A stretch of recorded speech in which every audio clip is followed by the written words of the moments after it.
Throughout history, crowns have glittered with power, but behind the gold and jewels often lay a hidden hunger that no throne could satisfy: curiosity. Imagine a princess peering through a telescope in the dead of night, not as a pastime, but as a quiet rebellion. Picture a queen championing medical practices her advisors warned against, willing to risk scandal if it meant saving lives. For centuries, royal women were expected to embody elegance, obedience, and tradition, yet many of them secretly harbored a different passion: the pursuit of knowledge. They were philosophers, alchemists, astronomers, and pioneers in medicine and technology, though rarely recognized for it in their own time. Their crowns gave them influence, but their titles also placed them in cages, where their intellectual fire had to burn in silence. Some dared to correspond with the greatest minds of their age, posing questions that exposed flaws in celebrated philosophies. Others backed daring expeditions, or even experimented in hidden laboratories within palace walls. Their efforts were called unladylike, sometimes dangerous, but they could not resist the pull of discovery. They defied dogma, embraced innovation, and in doing so, they planted seeds that would blossom centuries later into a world where women could openly study, research, and lead in science. Today, we remember these stories not just because they are fascinating, but because they remind us that science has always belonged to everyone who dares to ask why. The tale of royal women in science is not one of luxury and privilege, but of courage against expectation. It is a story of forbidden pursuits, hidden struggles, and legacies that continue to inspire us now. Welcome to Words of Time. In this video, we'll uncover the forgotten journeys of royal women who shaped science from the shadows and lit the way for generations to come. The story of women in science has often been told as a struggle against layers of doubt, tradition, and exclusion, but when one looks closer at the lives of royal women, the struggle becomes even more complex. These women lived with great privilege in terms of wealth, security, and access to education that most of their contemporaries could only dream of. Yet, in the very same breath, they faced walls built not from lack of resources, but from the heavy hand of expectation. Their crowns gave them visibility and influence, but their roles as princesses or queens also locked them in invisible cages. The paradox is stark. Women at the top of society could not fully exercise the intellectual freedoms that women of lower status, in some rare cases, could pursue quietly. The scrutiny was greater, the judgment sharper, and the tolerance for defiance far lower. If a woman of royal blood attempted to step into realms considered the preserve of men, such as science, philosophy, or mathematics, her curiosity was not treated as admirable, but as disruptive or even dangerous. To understand this contradiction, it is important to recall the broader prejudice that weighed on all women who ventured into scientific fields throughout history. From the ancient world to the Enlightenment and beyond, women were largely shut out from the institutions of learning. Universities, academies, and scientific societies were designed as male spaces, and the rare exceptions for women were often achieved only through personal connections or unusual circumstances. A woman who expressed an interest in studying the natural world was likely to be dismissed as unfeminine, eccentric, or meddlesome. Her intellect was questioned simply because of her sex, and her contributions were often overshadowed, minimized, or erased. This prejudice was not subtle. It was explicit in countless texts that described women as naturally weaker in logic, incapable of abstract reasoning, or suited only to practical, domestic forms of knowledge. Men argued that science required rationality and detachment, qualities they insisted women lacked, while women were said to be guided by emotion and instinct. For royal women, the prejudice took on a particular twist. A princess might receive an education far richer than that of most girls in her kingdom, learning languages, history, philosophy, and sometimes even mathematics or astronomy. But the purpose of this education was not her personal development. It was to make her a more refined companion, a more cultured mother, and a more effective symbol of dynastic prestige. Her studies were expected to serve the court, not herself. A keen interest in scientific pursuits could be tolerated if it was framed as a charming hobby, something that showed refinement without challenging the established order. But once curiosity moved beyond the acceptable boundaries of leisure, once it hinted at independent thought or original research, the reaction was swift. To study deeply was to risk appearing unfeminine, neglectful of duty, or rebellious against the divine order that supposedly set men above women. For a royal woman, who carried the weight of her family's reputation and the eyes of the entire realm upon her. This was a perilous line to cross. The paradox, then, lies in the contrast between the immense power of these women and their restricted intellectual freedom. A princess might command respect at court, sway political alliances, or patronize artists and scholars with ease. She could summon resources far beyond the reach of ordinary people. Yet she could not openly claim authority in the world of science without risking censure. Her crown, which symbolized ultimate privilege, became a barrier to the kind of freedom needed for inquiry. A woman of lesser station might conduct experiments quietly in her home, shielded by obscurity, but a princess had no such luxury. Every action she took was visible, and every deviation from expectation was magnified. Thus, the very power that gave her opportunities also bound her more tightly to the conventions she might wish to resist. History provides several striking examples of this contradiction. Consider the women of Renaissance courts, who often engaged with the scientific and philosophical debates of their time. They had access to scholars, books, and instruments, and they frequently served as patrons for scientific projects. Yet their involvement was expected to remain at the level of appreciation rather than participation. If a princess expressed admiration for astronomy, that was praised as a sign of culture. If she attempted to calculate planetary movements herself, suspicion grew. The idea of a woman using her mind for abstract reasoning clashed with the ideals of femininity that these courts sought to project. A princess was meant to be a symbol of grace and virtue, not of The Enlightenment brought some progress, as the values of reason and knowledge spread more widely. But even then, women, royal or otherwise, found themselves excluded from the formal structures of science. While male aristocrats could join academies, exchange letters with other scholars, and publish under their own names, women had to fight to be heard. Royal women sometimes used their status to circumvent these barriers by sponsoring male scientists, thereby inserting themselves indirectly into the conversation. Their influence was real, but it was exercised through men rather than in their own names. This reveals another layer of paradox: immense power to shape scientific culture, yet little freedom to contribute openly. The societal expectations that weighed on these women were immense. A princess was judged not only as an individual, but as a representative of her dynasty. She was expected to embody ideals of femininity, piety, and obedience, serving as an example for the women of her realm. To pursue science seriously was seen as undermining those ideals. It suggested independence, a focus on personal goals rather than family duty, and even a rejection of divine design. Science was often associated with questioning, experimenting, and overturning established beliefs, all of which clashed with the role assigned to royal women. To be curious was to be disruptive.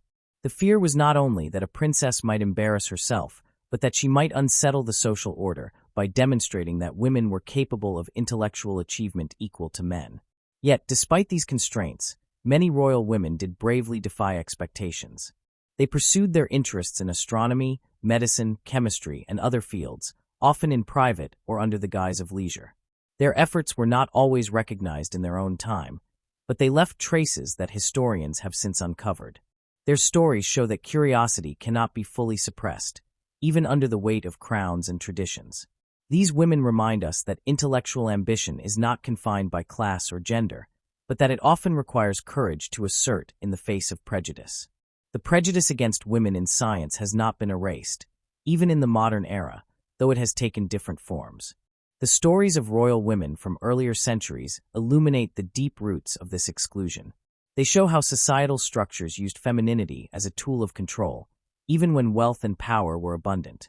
The paradox of power without freedom is one that continues to resonate. It asks us to reflect on how privilege can coexist with restriction, how access can be granted but agency denied. It also calls us to recognize the bravery of those who dared to step beyond the roles assigned to them, even when the risks were high. When crowns met curiosity, history often responded with suspicion.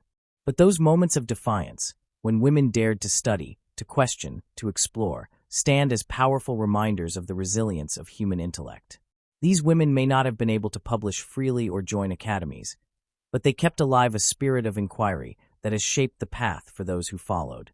Their stories matter not only because they reveal injustice, but because they demonstrate the enduring strength of curiosity in the face of forbidden pursuits. The history of royal women in science becomes even more vivid when one considers those who dared to step beyond the boundaries of expectation and left tangible marks on intellectual life. Their curiosity often met with suspicion, yet it also carved quiet but enduring paths through philosophy, natural history, and experimental observation. Among the most striking figures is Princess Elizabeth of Bohemia, whose sharp mind and fearless questioning made even the great philosopher René Descartes reconsider his own assumptions. At the same time, women like Maria Sibylla Merian, though not a princess, gained recognition through their work under the protection or patronage of courts, producing scientific contributions that were nothing short of groundbreaking. The stories of these women remind us that the royal connection to science was not always visible in the form of discoveries attributed to them, but rather in the unseen conversations, patronage, and hidden experiments that challenged the belief that women, especially royal women, could not reason as clearly or investigate as deeply as men. Princess Elizabeth of Bohemia provides one of the clearest examples of intellectual courage within the walls of royal duty. Born into privilege but forced into exile during political upheavals, she might have easily withdrawn into the ceremonial roles that were expected of her. Instead, she entered into a correspondence with René Descartes, the father of modern philosophy, that revealed not only her interest in abstract thought, but also her ability to expose weaknesses in arguments that had captivated the learned men of her age. Descartes is remembered for declaring that the mind and body are distinct substances, the mind immaterial and the body mechanical. This neat division became one of the central points of modern philosophy. Yet Elizabeth, untrained in any formal philosophical school, immediately recognized a difficulty that others overlooked. If the mind is immaterial, she asked, how does it interact with the body? How can something without extension or physical properties move muscles or guide action? Her questions shook Descartes, forcing him to admit that he had no clear answer. He suggested that the union of mind and body was known not through reason, but through ordinary experience, a concession that marked a rare retreat in his otherwise confident system. What makes Elizabeth remarkable is not only her perceptive questioning, but also the fact that she dared to pose it. Philosophy was not considered the place of princesses. Her role was supposed to be passive, to absorb culture without reshaping it. Yet she pressed Descartes with persistence, showing that her mind was not content with decoration but demanded rigor. Their letters reveal a dialogue of equals, in which Elizabeth refused to accept authority without justification. In a world where female intellect was often dismissed, her engagement stands as a beacon.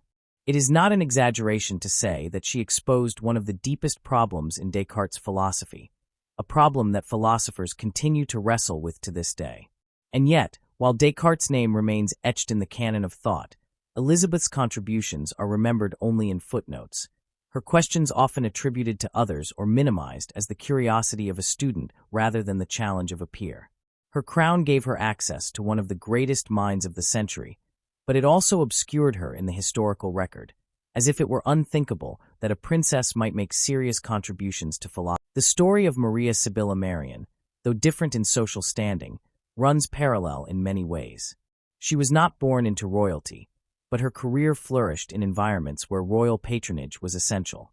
Her fascination with insects began in childhood, when she observed caterpillars and butterflies with a persistence that went beyond pastime. At a time when the natural world was often described in books without first-hand observation, Merian took the radical step of studying insects directly, carefully documenting their metamorphoses. She produced illustrations that were not only beautiful works of art, but also accurate scientific records, showing stages of life that had previously been misunderstood or ignored. Her work challenged the common belief in spontaneous generation, the idea that insects arose from mud or decaying matter rather than reproduction. Through patient observation, she demonstrated that insects followed precise cycles, laying eggs that grew into larvae and eventually transforming into butterflies or moths. This was more than an artistic revelation. It was a scientific correction that reshaped natural history. Merian's most daring venture came when, in her early 50s, she traveled to Suriname in South America, a journey few European women, let alone those interested in science, would have attempted. She endured harsh conditions, tropical diseases, and financial hardship to collect and document the insects and plants of the region. The results were extraordinary.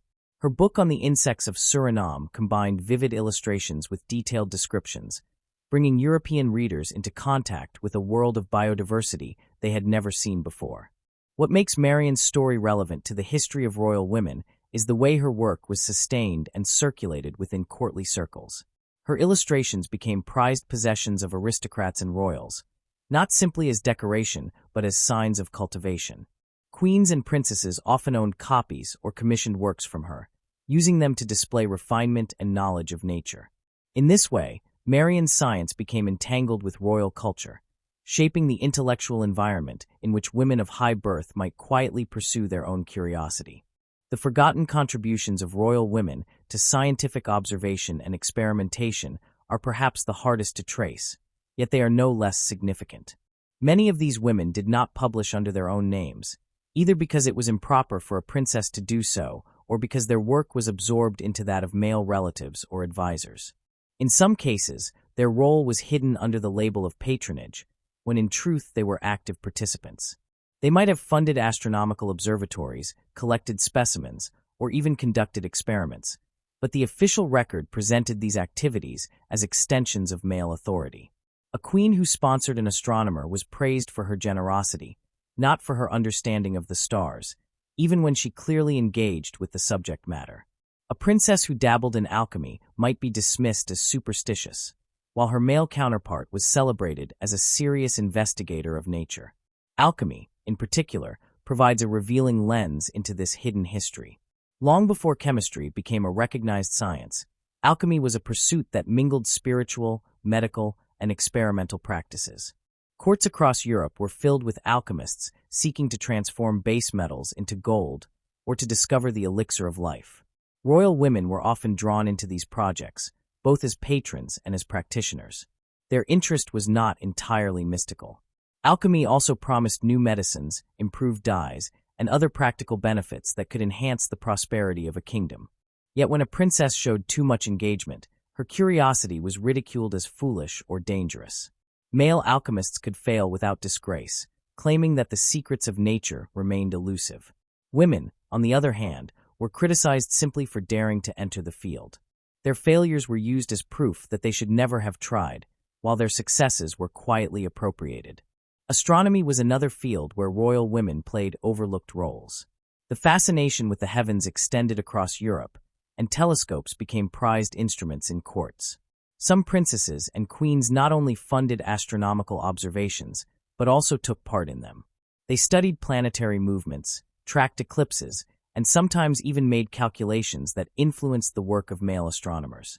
Yet their contributions rarely appeared in print. When records survive, they show women deeply engaged with the scientific spirit of their age, yet erased from the narrative of progress. Their crowns provided them with access to instruments and teachers, but the prejudice of society ensured that their insights were attributed elsewhere. The heavens, like philosophy, were considered a man's domain, and a princess's gaze through the telescope was framed as entertainment rather than study. The common thread running through these stories is the tension between visibility and invisibility. Royal women could not hide their interests as easily as women of lesser rank, and so their intellectual pursuits were subject to greater scrutiny. At the same time, the official histories of science largely ignored them, erasing their presence as if it were too disruptive to acknowledge. This dual invisibility, too visible to be discreet, too erased to be remembered, defines their place in the story of science. And yet, when we uncover their traces, we see that their curiosity was not marginal. It was part of the very fabric of intellectual life, shaping the debates, discoveries, and experiments of their time. The courage of Elizabeth of Bohemia, the tenacity of Maria Sibylla Marian, and the quiet persistence of countless unnamed princesses and queens remind us that the pursuit of knowledge has always been broader than the official record suggests. These women lived at the intersection of power and restriction, where their crowns both opened doors and closed them. Their contributions, often hidden or dismissed, form an essential part of the history of science. They remind us that curiosity, once awakened, refuses to be silenced, even when society insists that it is forbidden. The presence of royal women in the world of science was never simply a matter of isolated curiosity. Their position in courts placed them in direct contact with the flow of ideas, discoveries, and debates that define their eras. They were surrounded by scholars, physicians, natural philosophers, and inventors, and while many were expected to serve as passive spectators, a number of them chose to participate actively. This was not always done in public view. Sometimes their engagement with science took the form of patronage, providing financial and social support for projects that might otherwise have languished. At other times it involved discreet participation in experiments, discussions, or even the operation of hidden laboratories within the court itself.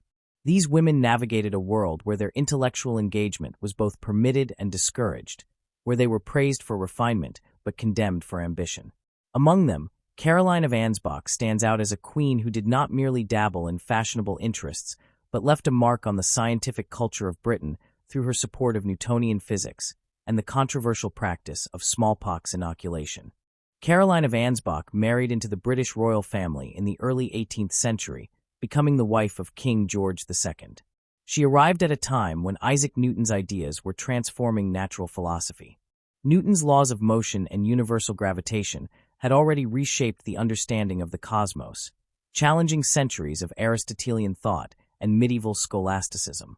Yet even as Newton's name carried weight in scholarly circles, his ideas were still contested, and their acceptance across Europe was far from complete.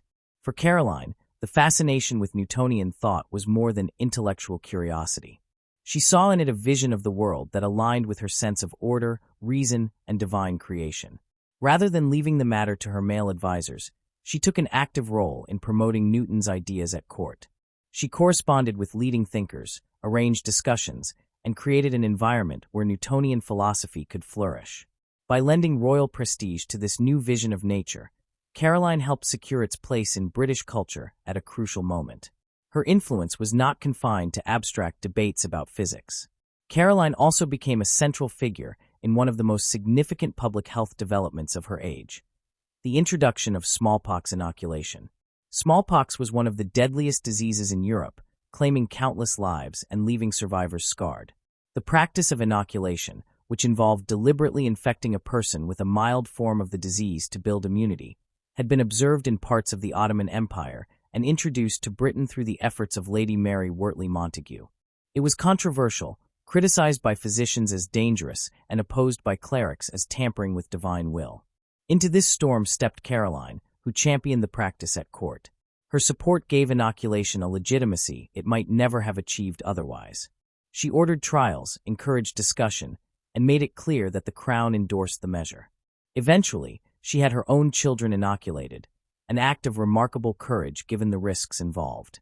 By doing so, she not only safeguarded her family, but also sent a powerful signal to the nation that science and medicine deserved trust. The eventual acceptance of inoculation laid the groundwork for the development of vaccination later in the century, marking a turning point in public health. Caroline's engagement with science illustrates the unique role that royal women could play. Unlike philosophers or naturalists, she was not expected to produce original theories or conduct experiments. Her power lay in her ability to shape culture, to lend her voice and her resources to causes that might otherwise remain marginal. Patronage was not simply a matter of generosity. In an age when scientific institutions were still fragile, royal support could make the difference between obscurity and prominence.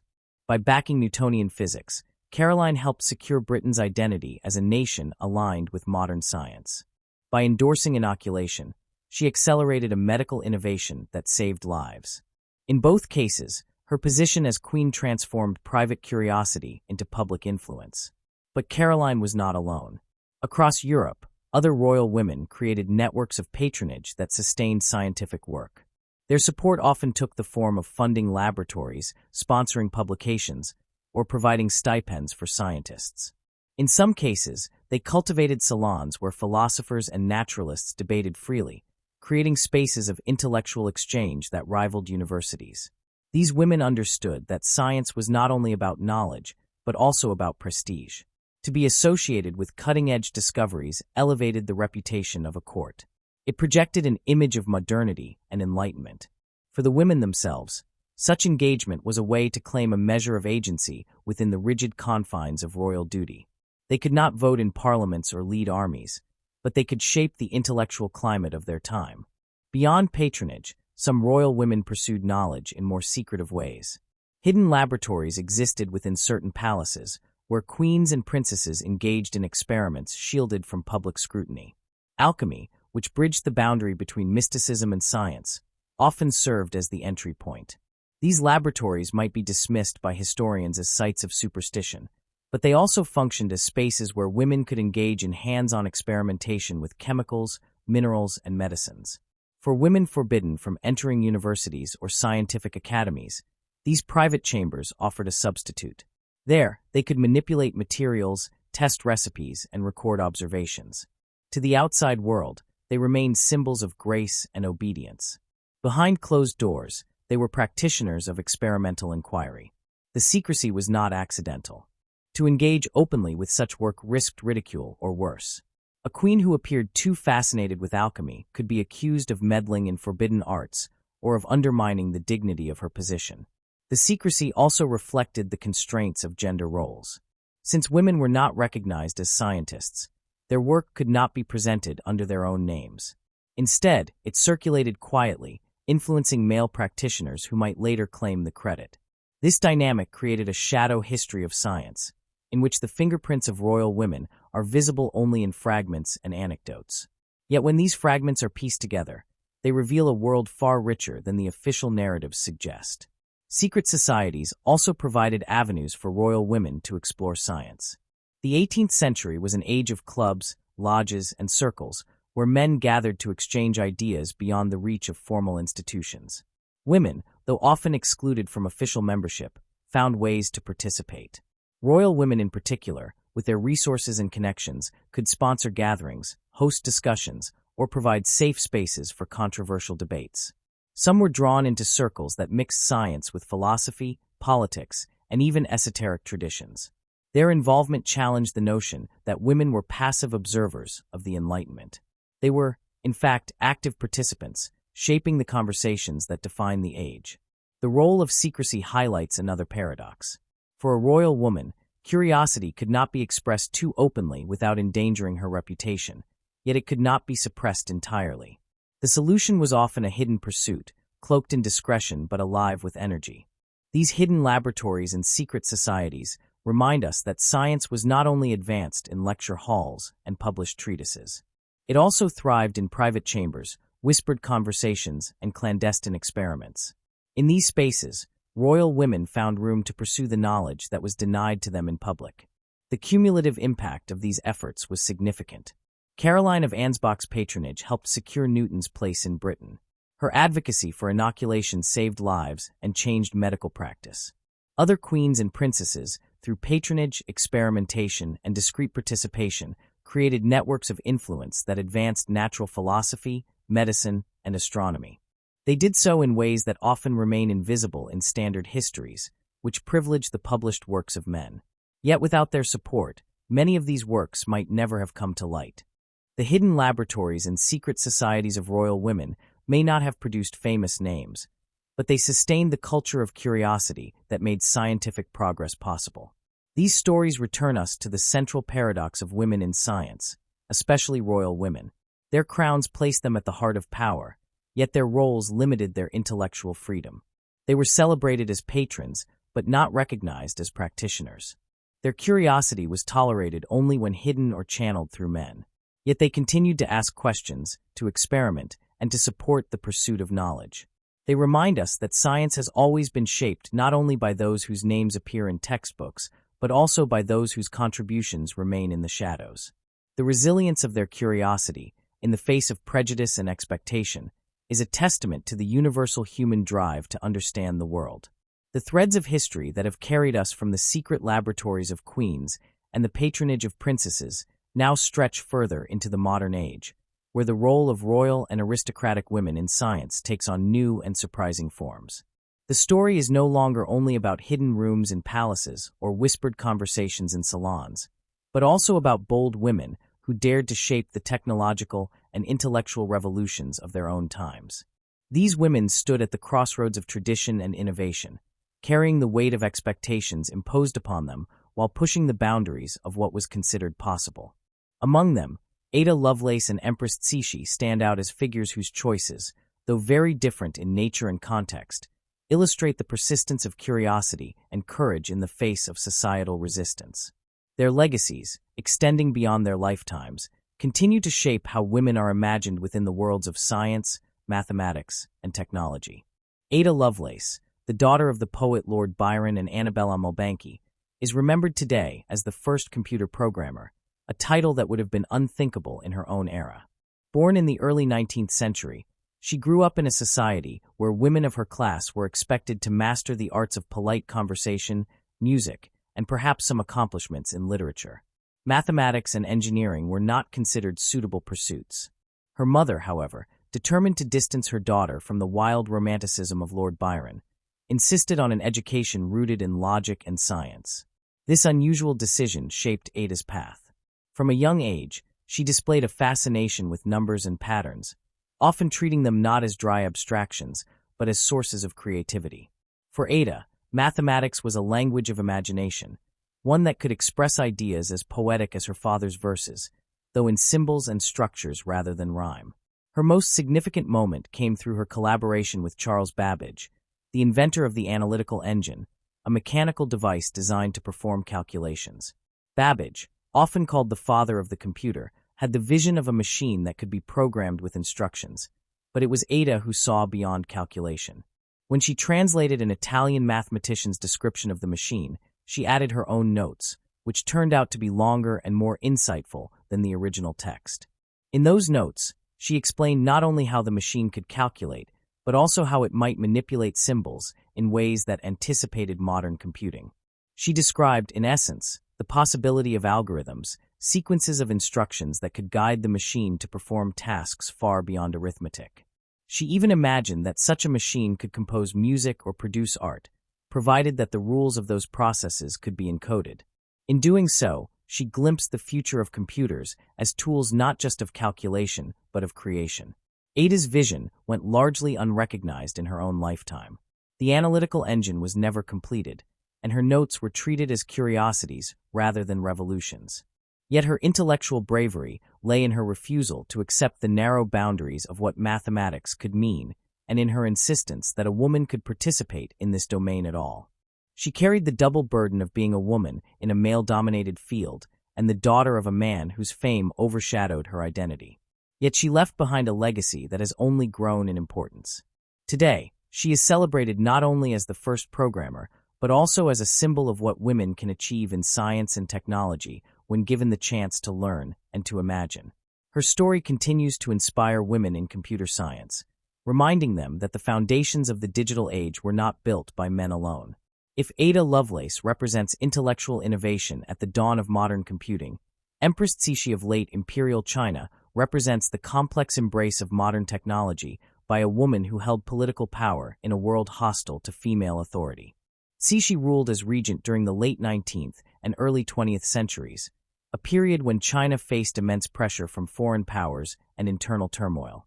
She is often portrayed in popular histories as conservative or resistant to reform, yet this image oversimplifies her relationship to science and technology.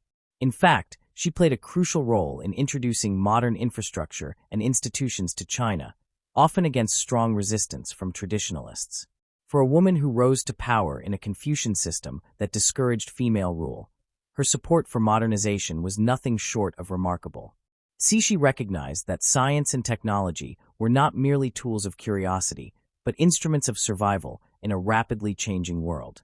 She supported the establishment of telegraph lines, the creation of modern arsenals, and the adoption of Western-style education for both men and women.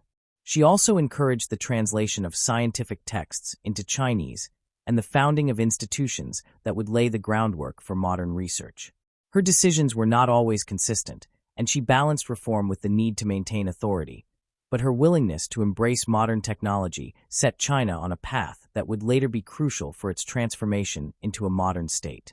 What makes her legacy striking is the way she connected technological advancement with the role of women.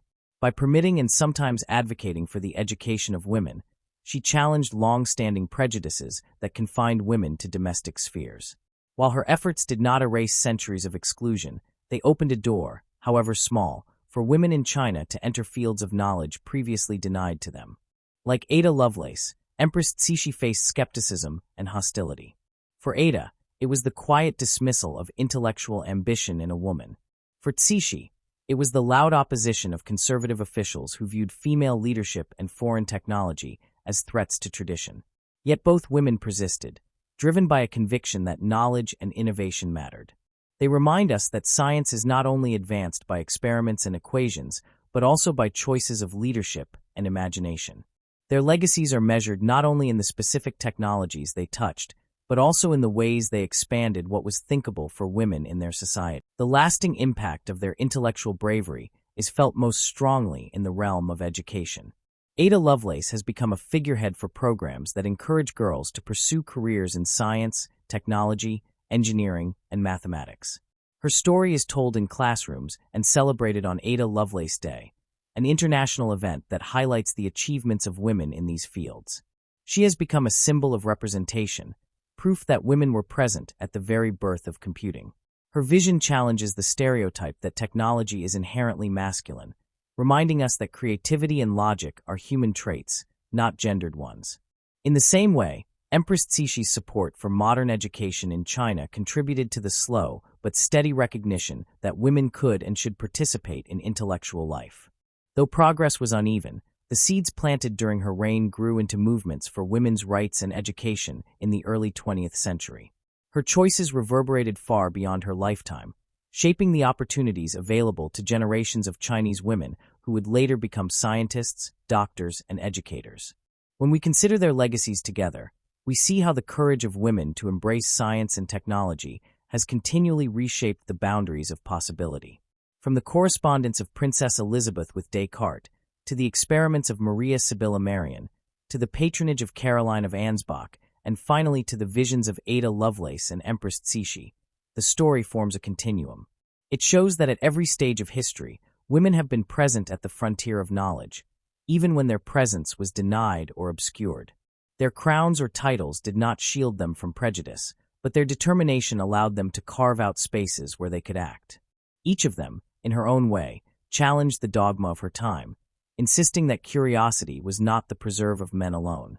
The influence of these women reaches into our present moment, where debates about representation in science and technology continue. Their examples remind us that change often begins with defiance, with a refusal to accept the limits imposed by custom. They also remind us that progress is not simply the result of solitary genius, but of networks of support, patronage, and vision. Caroline's promotion of inoculation required the courage to act publicly. Ada's algorithms required the chance to study mathematics when most girls were denied that opportunity. Cixi's modernization required the political will to face entrenched opposition. In each case, the path forward was carved by a woman who chose to act where others might have stayed silent. The story of forbidden pursuits that began with princesses peering through telescopes and experimenting in hidden chambers thus extends into the modern world, where women continue to face barriers but also to create breakthroughs. The gowns and crowns that once constrained them have given way to new challenges, but the legacy of their innovation remains. It tells us that intellectual bravery does not fade with time. It multiplies, echoing through generations, reminding us that science is not only about discovery, but also about the courage to claim the right to discover.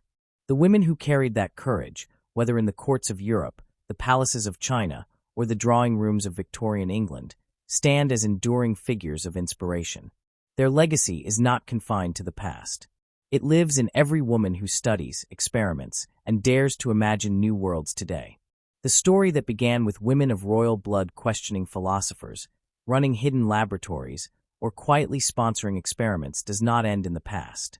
It continues into the present, though in a different form, shaped by a world where science is more public, education is more accessible, and the barriers to women's intellectual participation are acknowledged more openly. Today, royal women no longer face the same restrictions as their predecessors, yet the echoes of those earlier struggles remain. Modern princesses, queens, and duchesses have stepped into the role of advocates for science, technology, engineering, and mathematics, often by promoting education, funding initiatives, and encouraging inclusivity.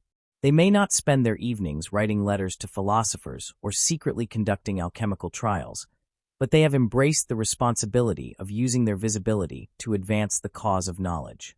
Their efforts form part of a new era of enlightenment, where the legacy of those who came before them is recognized and reimagined for future generations.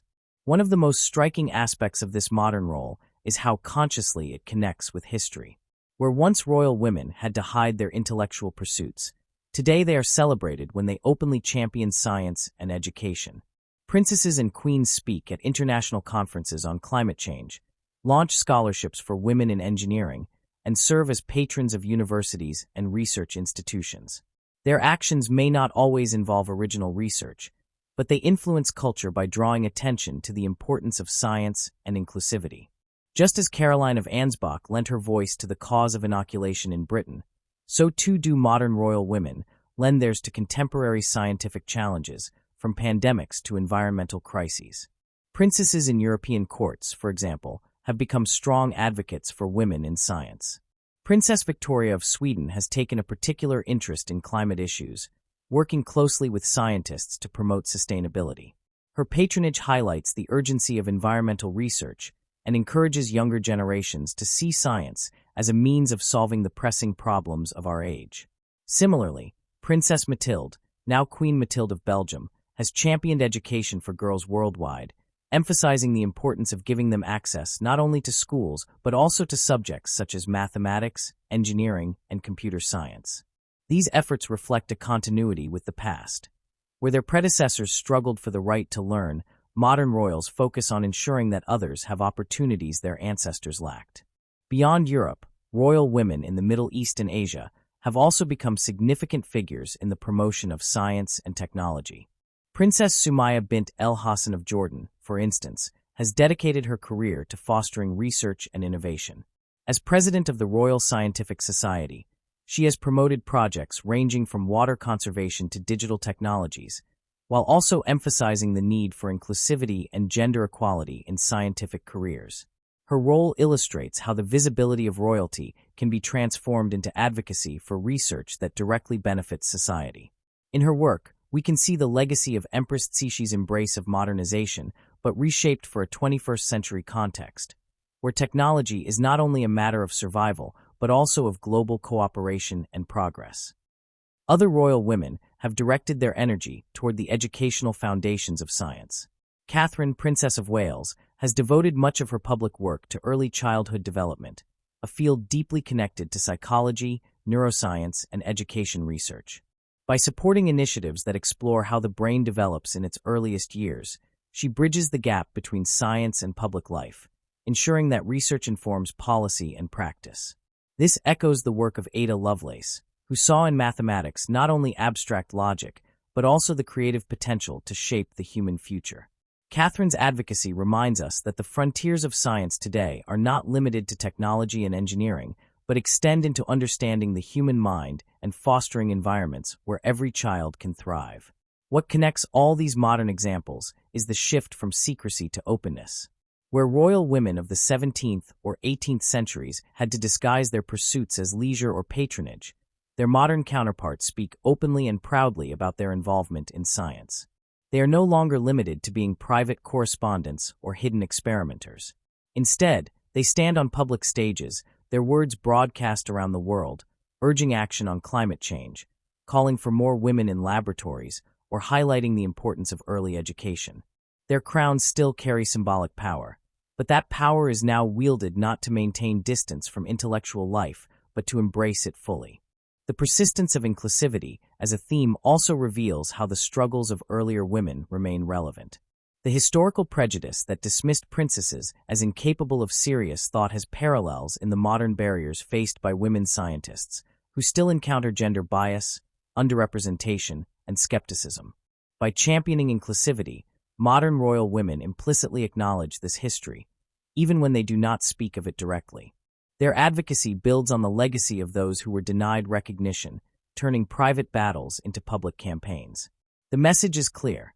If women of the past could pursue science in the shadows despite immense obstacles, then women of today and tomorrow should be able to do so in the open, supported and celebrated. At the same time, the role of modern royals is not without challenges. Their advocacy can be dismissed as symbolic or ceremonial, much like the patronage of their ancestors was sometimes portrayed. Critics may argue that speaking at conferences or launching foundations does not compare to the rigor of laboratory work. Yet this criticism underestimates the importance of visibility and cultural influence. In societies where science often struggles for attention against politics, economics, and entertainment, the voice of a royal can bring issues to the forefront.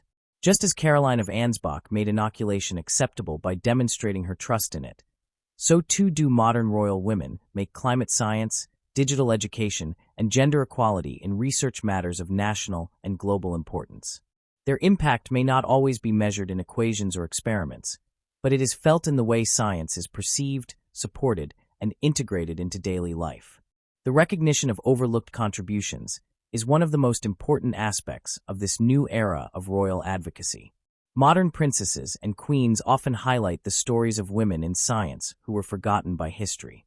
By speaking about Ada Lovelace, by celebrating women engineers and scientists in their speeches, they give voice to those who were silenced or ignored. This act of remembrance is itself a form of cultural progress. It creates continuity between the hidden efforts of the past and the open achievements of the present, ensuring that the legacy of innovation is not lost but carried forward. It also provides role models for young women today, who can see in these figures a reflection of themselves. The effect is powerful. When a girl reads about Ada Lovelace or sees a queen speaking about women scientists, she is reminded that curiosity belongs to her as much as to anyone else. The broader impact of these efforts reaches into education systems worldwide. Programs and scholarships supported by royal women often target girls who lack access to quality education, especially in science and technology. These initiatives are not only about fairness, but also about the recognition that society as a whole benefits when all minds are free to contribute. The struggles of the past revealed how much was lost when women were excluded from science. The successes of the present suggest how much can be gained when barriers are lifted. Royal women today carry that message into classrooms, universities, and research centers, transforming their symbolic roles into practical influence. Looking across the centuries, the journey is striking. In the 17th century, Princess Elizabeth of Bohemia questioned Descartes, but had her insights buried in footnotes. In the 18th century, Caroline of Ansbach promoted inoculation, but was remembered more for her role as queen than as a champion of science. In the 19th century, Ada Lovelace imagined algorithms, but died before her genius was fully recognized. In the late imperial era, Empress Cixi fought for modernization, but was caricatured as an obstacle to progress.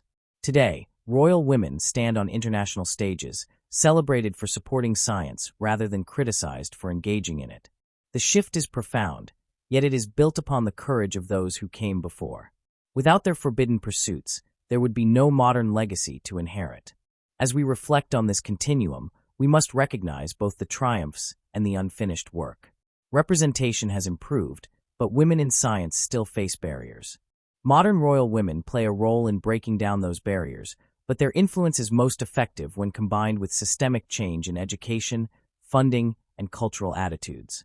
Their advocacy can inspire, but it must be supported by institutions that provide opportunities for all. The legacy of curiosity demands nothing less. It demands that every girl who feels the spark of wonder at the stars, the beauty of numbers, or the mysteries of biology is given the chance to explore it without restriction. The inspiration that flows from the past into the present and the future is not only about individuals, but about the collective human spirit. The women who carried crowns and gowns into the laboratories of history remind us that science is not the preserve of a single gender, class, or nation. It is a shared pursuit, enriched when all voices are heard. The modern royals who continue this legacy embody that truth, not by discovering new laws of physics, but by ensuring that those who might discover them are given the chance. Their role is both symbolic and practical, rooted in history yet aimed at the future. And in that future, we may imagine generations of women scientists who look back not only to Ada Lovelace or Empress Cixi, but also to the princesses and queens of today who made their path smoother. The arc of this story, from forbidden pursuits to open advocacy, is long, but its direction is clear. It bends toward inclusivity, toward recognition, and toward a vision of science that belongs to everyone. To honor this arc is to honor the bravery of those who asked questions when they were told to remain silent, who pursued experiments when they were told to embroider gowns, who imagined possibilities when they were told to obey traditions. Their legacy is alive in the modern champions of science, in the classrooms where girls learn coding and chemistry, and in the laboratories where women conduct research once reserved for men. It is a legacy that reminds us that the spirit of inquiry cannot be confined by crowns, gowns, or prejudice. It persists, it grows, and it inspires. And in that inspiration lies the promise of a future where no pursuit is forbidden and no mind is overlooked.